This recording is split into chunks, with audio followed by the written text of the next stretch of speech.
also in possession of the key to the closet. Cal appears to grant Dwight's request grudgingly. After agreeing to sell his family's long-standing distillery to Dwight, the General, Manfredi, Stallone, Theodore Montague, Brett Rice, passed very tragically in the first episode of Tulsa King. Jeremiah Dunmeyer, Robert Patrick, furious at the arrangement because Montague was attempting to coerce him into selling him his booze company, gives his men orders to murder the master distiller and set fire to his estate. Jeremiah sends Cole and one of his men to kill Mitch in an attempt to coerce Dwight into making a deal, but they are unsuccessful when Cleo uses a knife to cut open Cole's arm as he reaches for a gun. Jeremiah uses a hot iron poker to cauterize Cole's knife wound rather than sending him to the hospital as a punishment for his failure.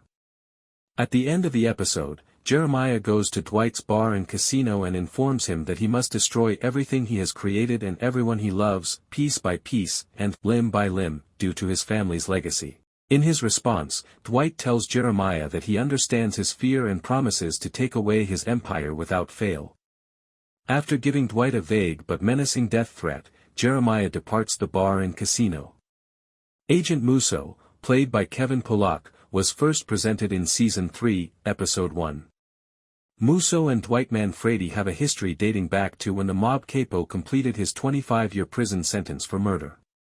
Now, Musso is requesting Dwight's cooperation with the federal authorities. Cole, Dunmeyer's obstinate son. Tyson had his moment of brilliance when he was being thrashed by Cole's thugs, laughing uncontrollably at the idea that he would ever turn on him. The whole secret supply of Montague's unique bourbon was stolen in the middle of the night, and he finally did so when an innocent life was on the line. Although Cole and his father would have been formidable antagonists on their own in Tulsa King's first 2 seasons, their collaboration against Dwight makes them the most dangerous characters in the show's history. If these heightened enemies don't cause Dwight to lose a member of his team, or worse, a loved one, I'd be shocked. At best, the Dunmeyers make Chicky appear like a bother. The stainless steel Cybertruck's resistance to 9mm bullets is the only reason Tyson is still alive, which is true, by the way.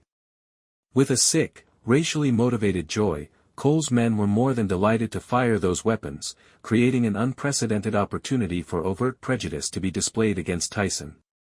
This creates a completely different dynamic for his persona, one that should be more beneficial than detrimental. With the Dunmeyers now in possession of all of Montague's supplies, which are valued at tens of millions, the upcoming Tulsa King episode might spark a conflict that could result in a carnage. Dwight then declines Jeremiah's offer to give him 3 times the sum he paid Montague for the distillery. As a fight breaks out, Montague's daughter Cleo, Bella Heathcote, lashes out at Jeremiah's son Cole, Beau Knapp, who is at her father's wake. It concludes with Mitch, Garrett Hedlund, Cleo's lover and Dwight's associate, hurling Cole to the ground.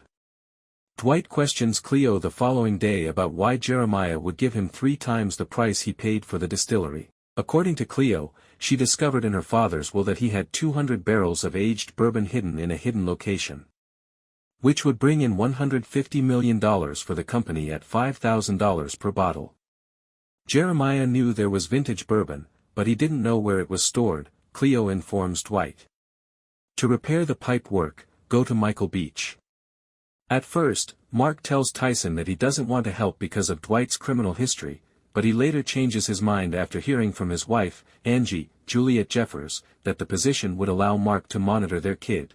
Dwight and his men go to Walden Eustace, played by Jason Warner Smith, for assistance in getting the whiskey distributed, but he tells them that he can't help them because he only distributes Jeremiah's liquor. Later, Jeremiah's men severely assaulted Walden for just having Dwight visit. In order to bottle the product that would be sold under the name, The 50, Cleo assists Dwight in restarting the distillery's machinery, but he needs assistance from Mark, Tyson's, Jay Wood, plumber father. Then, because he has a sizable workforce and the means of transportation to complete the job, Dwight calls in his Kansas City mob colleague Bill Bevilacqua, Frank Grillo. Bill seems to accept the sum of money he will receive for assisting Dwight's booze business, but he is unhappy with the percentage. Bill then receives a call from Vincent Piazza, Dwight's former mob rival from New York City, offering to assist him in Kansas City. The Forbes. Bodie, Martin Starr, meanwhile, runs across his friend Jimmy's killer again while he is employed by Bill. Bodie promises his associate Grace, McKenna Quigley Harrington, that he would clone the killer's cell phone in order to control everything he does, so making his life more difficult. Dwight meets with his Season 2 adversary, Cal Thresher, Neil McDonough, who is preparing to take over as Oklahoma's next governor, in order to make arrangements for the future. In order to get reassurance that Cal will support him going forward,